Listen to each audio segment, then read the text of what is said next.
Hello students हम कर रहे हैं साइंस का पीटी 2025-26। पीटी थर्ड है, ये डीएवी स्कूल का। इसमें केमिस्ट्री, फिजिक्स और बायोलॉजी है। तो सबसे पहले हम फिजिक्स कर लेते हैं, फिर केमिस्ट्री और फिर बायो।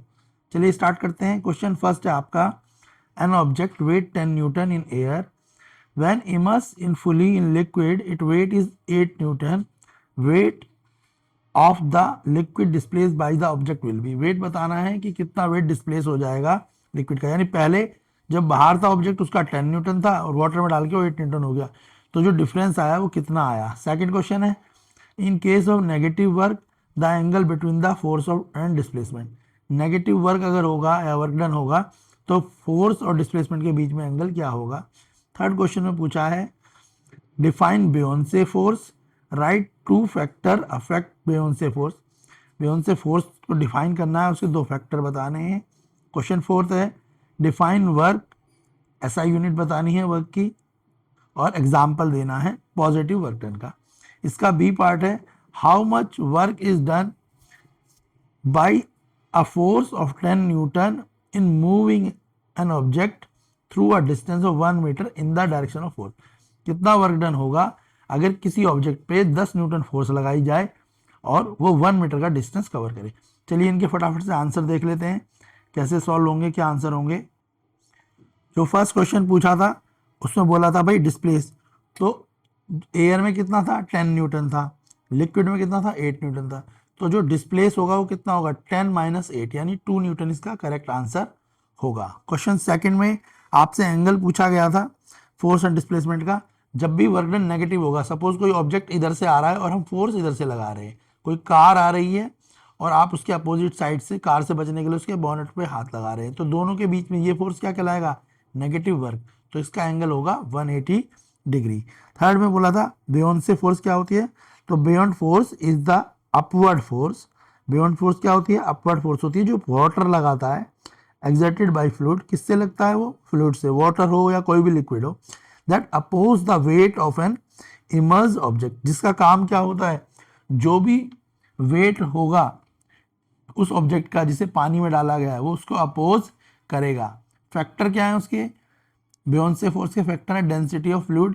जितनी ज़्यादा डेंसिटी होगी फ्लूइड की वो उतना ज़्यादा क्या लगाएगा, फोर्स लगाएगा। और volume of fluid displace by the object, और जो ऑब्जेक्ट जितना उस ऑब्जेक्ट का वॉल्यूम होगा उतना ही जो है क्या होगा, वाटर या कोई भी लिक्विड डिस्प्लेस हो जाएगा। तो एक डेंसिटी ऑफ फ्लूइड होगा, दूसरा फैक्टर होगा volume of fluid displace by the object. Question fourth में बोला था डिफाइन करना है वर्क को, तो वर्क क्या है, the energy transfer when force cause displacement.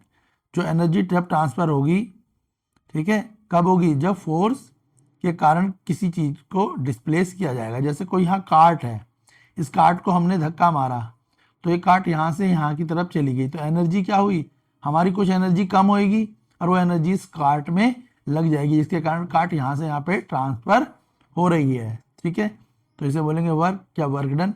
ऐसा यूनिट वर्क की क्या होती है, जूल होती है।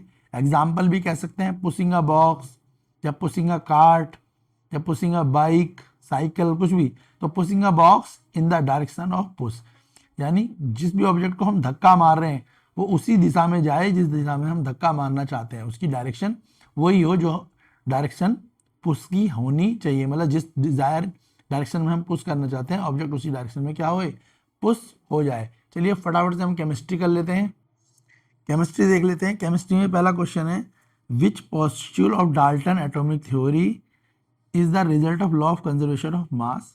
तो बोला है जो पोस्ट्यूल है ना डाल्टन एटॉमिक थ्योरी के एनसीईआरटी की बुक में, उनमें से कौन सा पोस्ट्यूल बताता है law of conservation of mass को। वैसे ये पोस्ट्यूल 3 है जो law of conservation of mass को बताता है, और जो कांस्टेंट प्रोपोर्शन है वो पोस्ट्यूल 5 है। अभी हम इसे डिटेल में कर देंगे। नेक्स्ट में बोला है विच टाइप ऑफ एलिमेंट इस क्लोरीन। यहाँ पे बोला है क्लोरीन किस प्रकार का एलिमेंट है, यानी वो मोनो एटॉमिक है उसमें एक एटम है, वो डाई एटॉमिक है उसमें 2 एटम है, या ट्राई एटॉमिक है उसमें 3 एटम है, या पॉली एटॉमिक है उसमें 4 एटम है, या 8 एटम, ऐसे पूछा गया है। ठीक है ना, तो देखो क्लोरीन जो होता है उसको क्या होता है, वो होता है Cl2। तो क्लोरीन जो है Cl2 होता है, क्लियर है ना, क्लोरीन गैस है, सिंगल नहीं आएगी, Cl2 आएगी, तो Cl2 होने के कारण वो डाई एटॉमिक होगा, तो इसका आंसर डाइएटॉमिक है। नेक्स्ट में कैलकुलेट करना है molecular mass of the following. तो पहले तो आपको नंबर ऑफ एटम पता होने चाहिए, और जब नंबर ऑफ एटम पता होंगे, जैसे यहाँ कार्बन के 2 हैं और हाइड्रोजन के भी 2 हैं, तो क्या करोगे, कार्बन के 2 एटम है, कार्बन का एटॉमिक मास क्या है 12, तो 12 2 जा 14, हाइड्रोजन का क्या है 1, 1 को 2 से मल्टीप्लाई करेंगे 2, तो 12 को 2 से मल्टीप्लाई करा तो 24, 24 प्लस 2 क्या हो गया 26। इस तरीके से इसका आंसर क्या आ जाएगा 26 आ जाएगा। इसी तरीके से सबके आंसर, पहले हम क्या लिखेंगे नंबर ऑफ एटम, और उसके बाद उनको उनके मॉलिक्यूलर मास से मल्टीप्लाई कर देंगे, और फिर जब मल्टीप्लाई हो जाएंगे फिर उनको ऐड करेंगे तो आपका मॉलिक्यूलर मास आ जाएगा। अभी मैं सबके मॉलिक्यूलर मास आपको बता दूंगा। नेक्स्ट है केमिकल फार्मूला। केमिकल फार्मूले के लिए आपको उनके वैलेंसी पता होनी चाहिए, जिससे आप केमिकल फार्मूले आराम से बना पाएंगे। अभी केमिकल फार्मूले भी आपके डिस्कस कर देते हैं। चलिए हम सबसे पहले केमिस्ट्री का आंसर मैच कर लेते हैं। तो केमिस्ट्री का आंसर देख लेते हैं। तो पहला जो केमिस्ट्री का क्वेश्चन था बोला था विच पोस्टुल ऑफ द एटॉमिक थ्योरी जो लॉ ऑफ कंजर्वेशन, तो मैंने बताया था पोस्टुल 3, और इसका आंसर भी मैंने आपको बता दिया था। इसका आंसर क्या होगा बेटा, ये भी बताया था ना मैंने आपको। इसका आंसर क्या होगा, तो atom can not be created और destroy in the chemical reaction, law of conservation of mass, postulate 3 है, एनसीईआरटी का है, आप आराम से देख सकते हैं। नेक्स्ट बोला था आपसे क्लोरीन बताओ मोनो एटॉमिक है, डाई एटॉमिक है, ट्राई एटॉमिक है, तो मैंने बता दिया था डाई एटॉमिक है, क्योंकि हमसे Cl2 लिखते हैं। नेक्स्ट क्वेश्चन था मॉलिक्यूलर मास निकालना है, सीधे आंसर बता देता हूँ आपको। जैसे यहाँ पे कार्बन के 2 एलिमेंट हैं, हाइड्रोजन के भी क्या क्या लिखा है C2H2 लिखा हुआ है, कार्बन के भी 2 हैं और हाइड्रोजन के भी 2 हैं। तो आपको मैंने बताया पहले इनके नंबर ऑफ एटम और इनको मास से मल्टीप्लाई करेंगे, तो पहले वाला C2H2 का 26 आ जाएगा, NaCO3 का 84 आ जाएगा, K2SO4 का 174 आ जाएगा, और NaCl का 58.5 आ जाएगा। ये मैंने आपको बता दिया। आपको मास याद होंगे तो आप नंबर ऑफ एटम लगा देंगे। जैसे कार्बन के 2 हाइड्रोजन के 2, तो आप कैसे करेंगे, पहले कार्बन के 2 हाइड्रोजन के 2, कार्बन का मास बेटा 12, हाइड्रोजन का मास 1, तो 12 को 2 से मल्टीप्लाई करा आया क्या 24, 2 को 1 से मल्टीप्लाई करा तो क्या आया 2, तो 24 प्लस 2 क्या होता है 26, तो आंसर आ गया 26। इस तरीके से सारे आ जाएंगे। हर एक को आप ऐसे कर सकते हैं। जैसे यहाँ पे दे रखा है K2SO4, देखो यहाँ पे दे रखा है, तो आपको पता होना चाहिए K का अंत कितना है 29, एस सल्फर का कितना है 32, ऑक्सीजन का कितना है 16, K2 K के कितने हैं 2, तो आप 2 से मल्टीप्लाई कर दो। सल्फर का कितना है 1 और ऑक्सीजन का कितना है 4। जब आप इनकी मल्टीप्लाई करोगे तो जो आंसर आएगा उन्हें ऐड कर देना है, ठीक है। तो ऐड करने के बाद आंसर आ जाएगा आपका 174.58। क्लियर है। अब नेक्स्ट वाला मैं बोला था फॉर्मूले बनाने, तो इसके वैलेंसी याद होनी चाहिए। मैं आपको सीधे फॉर्मूले लिख रहा हूँ। मैग्नीशियम क्लोराइड का फॉर्मूला होगा MgCl2, कैल्शियम ऑक्साइड का फॉर्मूला होगा CaO कैल्शियम ऑक्साइड, इसे लाइम वाटर चूना पत्थर भी बोलते हैं।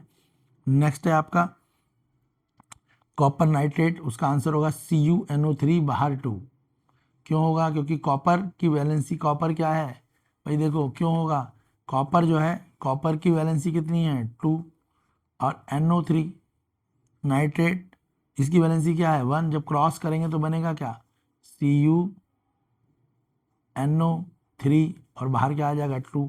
सबका ऐसे होगा। जैसे एल्यूमिनियम क्लोराइड है तो तुम्हें पता होना चाहिए Al की वैलेंसी क्या है 3, क्लोरीन जो क्लोरीन है उसकी वैलेंसी क्या है भाई 1, क्रॉस मल्टीप्लाई करा तो क्या बना बेटा AlCl3। क्लियर हो गया। इस तरीके से फॉर्मूले बनाए जाते हैं, ठीक है। तो आपकी केमिस्ट्री भी कंप्लीट हो गई है। अब हम बायो कर लेते हैं, फटाफट से बायो को भी सॉल्व कर लेते हैं और चेक कर लेते हैं। बायो में जो क्वेश्चन पूछे गए हैं बोला है bond matrix is rich in, bond matrix सबसे ज़्यादा किस में होता है, तो बॉन्ड मैट्रिक्स सबसे ज़्यादा किस में होता है कैल्शियम और फॉस्फोरस में, ठीक है। जो हड्डियां हैं वो अगर देखा जाए तो उसमें सबसे ज़्यादा कैल्शियम और फॉस्फोरस होता है, तो ऑप्शन बी इसका करेक्ट आंसर होगा। नेक्स्ट बोला है आइडेंटिफाई करनी है 2 crops from the following which provide as carbohydrate for energy requirement, तो कौन सी ऐसी क्रॉप्स हैं जिनसे हमें कार्बोहाइड्रेट मिलता है और जो हमारी एनर्जी के लिए ज़रूरी भी है, तो वो कौन सी क्रॉप्स हैं, तो वो है वीट और राइस, गेहूं और चावल जो होता है इनमें सबसे ज़्यादा कार्बोहाइड्रेट होता है इनके अकॉर्डिंगली। अगर यहाँ पे पोटैटो होता तो उसमें भी होता फिर, पर अभी यहाँ पे वीट और राइस में ज़्यादा कार्बोहाइड्रेट है ब्लैक ग्राम और ठीक है लेंटिन से। क्लियर हो गया, तो वीट और राइस का आंसर होगा। नेक्स्ट है muscular tissue which function through out the life continuously without fatigue, muscular tissue बताओ, ठीक है, जो जिंदगी भर चलता रहता है, थकता नहीं है, और अगर वो थक जाए तो आदमी ही थक जाता है, यानी वो खत्म हो जाता है, तो वो कार्डिक होगा। तो कार्डिक मसल टिश्यू कहलाएगा। क्यों? क्योंकि हमारा हार्ट जब हम सोते हैं जब भी चलता रहता है, तो हमारा हार्ट कंटिन्यू चलता रहता है, वो कभी भी थकता नहीं है, कभी वो फटीक नहीं होता। और अगर हमारा हार्ट फटीक हो गया तो इसका मतलब बंदा मर गया। समझ आ गया? तो यहाँ पे इसका आंसर क्या होगा? क्वेश्चन नंबर 3 का आंसर हो जाएगा कार्डिक मसल टिश्यू। स्पेलिंग्स तो आपको आती होंगी। नेक्स्ट है name the connective tissue. Next वाला बेटा क्या है आपका? नेक्स्ट है आपका name the connective tissue which provide smoothness to bone surface as joint where it is present in the body. आपको कनेक्टिव टिश्यू बताना है जो बोन्स को क्या करता है, प्रोवाइड करता है स्मूथनेस, ठीक है, और यूँ कह सकते हो थोड़ा प्रोटेक्ट भी करता है। देखो जो नॉनवेज खाते हैं उन्हें तो पता होगा, हड्डी के ऊपर एक सॉफ्ट सी चीज़ लगी हुई होती है, तो उसको बोलते हैं कार्टिलेज। तो और जिनको जो नहीं खाते हैं उनको वैसे भी पता होना चाहिए, अगर बायो पढ़ी है, ये चैप्टर अच्छे से पढ़ा है टिश्यू का, तो जो बोन के ऊपर एक कवरिंग सी होती है उसको बोला जाता है कार्टिलेज। अगर देखा होगा कई लेडी से कहती है हमारे पैरों में दर्द है, घुटनों में दर्द है, तो उनका कार्टिलेज क्या हो जाता है, थोड़ा वीक हो जाता है, जिसके कारण बोन्स आपस में टकराने लगती है और उन्हें पेन फील होता है। तो इसका आंसर होगा कार्टिलेज। ठीक है। नेक्स्ट क्वेश्चन है name the crop that are classify based on season, give the example of each. तो देखो एक क्रॉप होती है रबी क्रॉप, एक होती है खरीफ क्रॉप, ये तो सुना ही है आपने, और इसके एग्जाम्पल देख लो क्या होंगे बेटा। तो आपको रबी और खरीफ क्रॉप आपने सुना भी होगा। तो जो खरीफ क्रॉप है वो जून से अक्टूबर तक ग्रो होती है, ठीक है, जून से अक्टूबर के बीच में जो क्रॉप लगाई जाती है उसे खरीफ क्रॉप कहते हैं। इसके एग्जाम्पल हो सकता है राइस, कॉटन, मेज। और अगर हम किसकी बात कर रहे हैं, हम कर रहे हैं रबी क्रॉप की बात, तो रबी क्रॉप अक्टूबर से अप्रैल के टाइम पे लगाई जाती है, और इसका एग्जाम्पल हो सकता है वीट, बार्ले। तो तुम आसानी से एक एक एग्जाम्पल पूछा है, तो खरीफ में राइस याद कर लो, और रबी में आप वीट क्रॉप को याद करके लिख सकते हैं। तो क्लियर हो गया। तो ये PT3 था DAV पब्लिक स्कूल का जो पेपर हुआ है सभी DAV में।